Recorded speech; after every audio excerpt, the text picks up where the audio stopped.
बचपन से सिखाया जाता था, तहज़ीब का पाठ पढ़ाया जाता था। ऊंचा बोलना गलत है, ये हमको समझाया जाता था।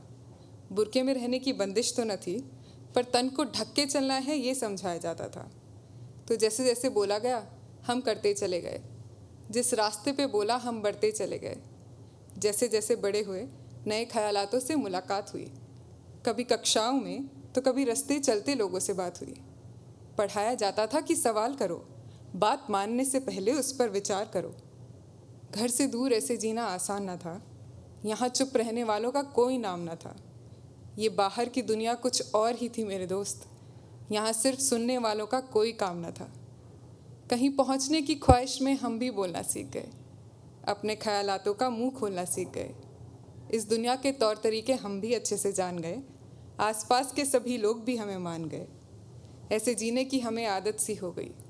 पर घर गए तो माँ बाप के लिए ये बगावत सी हो गई। कहाँ गए संस्कार तुम्हारे? क्या तुम्हें यही सिखाया था? ऐसे माँ बाप से बहस करने के लिए ही क्या तुम्हें इतना पढ़ाया लिखाया था?